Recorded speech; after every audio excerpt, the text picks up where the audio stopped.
ప్రభు అయిన యేసుక్రీస్తు సర్వశక్తిగల నామంలో లైఫ్ చర్చ్ వైజాగ్ నుండి మీకు శుభములు. మీరంతా క్షేమమని, అనుదినము ఈ హోప్ ఫర్ టుడే వాక్య ధ్యానాలను క్రమం తప్పకుండా అనుసరిస్తూ ఆధ్యాత్మిక అభివృద్ధి పొందుతున్నారని నమ్మి దేవుని ఎంతగానో స్తుతిస్తున్నాను.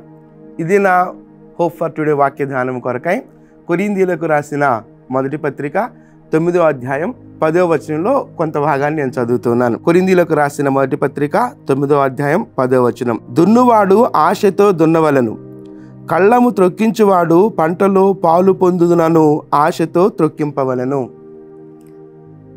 ఈ సందర్భాన్ని లేకపోతే ఈ వచనాన్ని మనం గమనించినప్పుడు, ఒక వ్యవసాయకుడు విత్తనాలు వేయక ముందు పొలాన్ని ఎట్టి ఆశతో సిద్ధం చేస్తాడో, పొలాన్ని దున్ని విత్తనాలు వేసిన తర్వాత ఎలాంటి పంటను తను పొందుకోబోతున్నాడో అనేటువంటి ఆలోచన, ఆశతో ఆ పొలాన్ని సిద్ధం చేస్తాడు.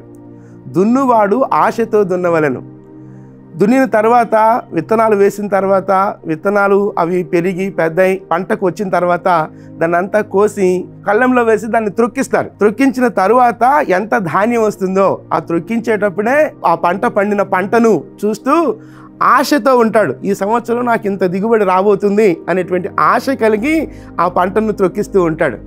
అంటే విత్తనాలు వేయకముందు దున్నుతున్నప్పుడే రైతు ఆశతో పనిని ప్రారంభిస్తాడు. సంవత్సర అంతం అంటే ఆ పంట వచ్చే టైంకి ఆ పంటను కళ్ళంలో వేసి త్రొక్కించేటప్పుడు కూడా పంట బాగా పండింది, నాకు ఇంత దిగుబడి రాబోతుంది, ఈ ఖర్చులు పోతాయి, లేకపోతే అవసరమైతే ఈ సంవత్సరం అదనంగా ఈ పని నేను చేసుకోగలను అనేటువంటి ఒకలాంటి కలలు కంటూ ఆశతో ఆ పంటను త్రొక్కిస్తూ ఉంటాడు.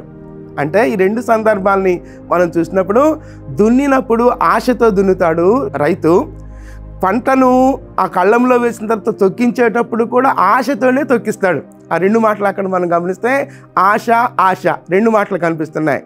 ఆశ అన్నప్పుడు హోప్, నిరీక్షణ, ఆశ కలిగి పని జరిగిస్తాడు. ఆ మాట నేను మరలా చదువుతున్నాను. దున్నువాడు ఆశతో దున్నవలెను, కళ్ళము త్రొక్కించువాడు పంటలో పాలు పొందుదునను ఆశతో త్రొక్కింపవలెను. కాబట్టి మనం ఏదైనా పని జరిగించేటప్పుడు, దేవుని సన్నిధిలో ఆశ కలిగి మనం పని జరిగించినప్పుడు దేవుడు తప్పకుండా తృప్తిపరిచే దేవుడు. ఎలా అనగా దేవుడు ఆశ కలిగిన ప్రాణాన్ని తృప్తిపరిచే దేవుడు. కాబట్టి దేవుని సన్నిధిలో ఆశించి, అంటే దేవుని సన్నిధిలో నిరీక్షణ కలిగి మనం పని జరిగించినప్పుడు తప్పకుండా పాలు పొందుకుంటాం. ఆ కళ్ళము త్రొక్కించేటప్పుడు ఆ పంటలో పాలు పొందుదునన్న ఆశతో త్రొక్కిస్తాడు. అంటే ఏ ప్రతిఫలం అయితే ఆశిస్తున్నాడో ఆ ప్రతిఫలాన్ని నేను పొందుకుంటాననేటువంటి ఆశతో ఆ పని జరిగిస్తాడు రైతు. కాబట్టి దేవుని సన్నిధిలో మన హృదయాలను తెరుస్తూ, దేవా నేను ఆశ కలిగి ఉన్నాను, ఏ నిరీక్షణ అయితే నీ సన్నిధిలో నేను కలిగి ఉన్నానో ఆ నిరీక్షణ నెరవేర్చబడగలుగునట్లుగా నా జీవితంలో నీవు కార్యం జరిగించు ప్రభువా అని ప్రార్థన చేద్దాం.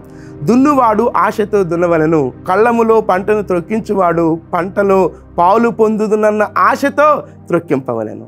ఆశ కలిగిన ప్రాణాన్ని తృప్తిపరిచే దేవుడు మన దేవుడు. కనుక ఏ ప్రయత్నాన్ని నువ్వు కలిగి ఉన్నావో, లేదా ఏ ప్రయత్నం చేస్తున్నావో ఆ ప్రయత్నంలో ఆశ కలిగి అనగా నిరీక్షణ కలిగి దేవునికి అప్పగించుకొని నిరీక్షణ కలిగి ఆ పనిని ప్రారంభిస్తే మన యత్నములు సఫలము చేయు దేవుడే. ఆకాశమందున్నటువంటి దేవుడు మా యత్నములు సఫలము చేయును గనుక మేము కట్టుటకు పూనుకొనుచున్నాము. నెహెమ్యా మాట్లాడిన మాట. ఆశ అప్పటికి ఇంకేం ప్రారంభం కాలేదు,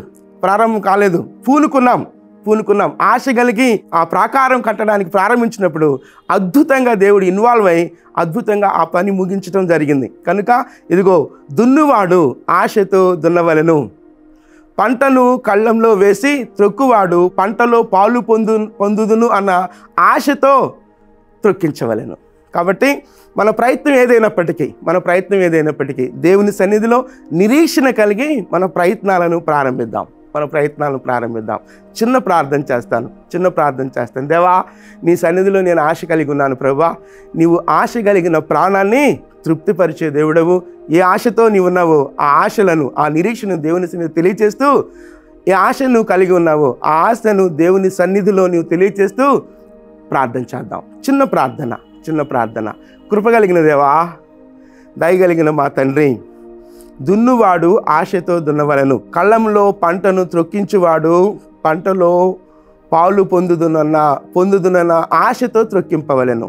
నిజమే ప్రభువా, మా ప్రయత్నాలు, మా పనులు మీ సన్నిధిలో అప్పగించుకుంటున్నాం. ఆశ కలిగి మీ సన్నిధిలో అప్పగించుకుంటున్నాం. మా ప్రయత్నాలలో సఫలతను దయచే దేవుడు నీవు కనుక మా ఆశ, మా నిరీక్షణ నీవే కనుక మీ వైపు చూస్తున్నాం.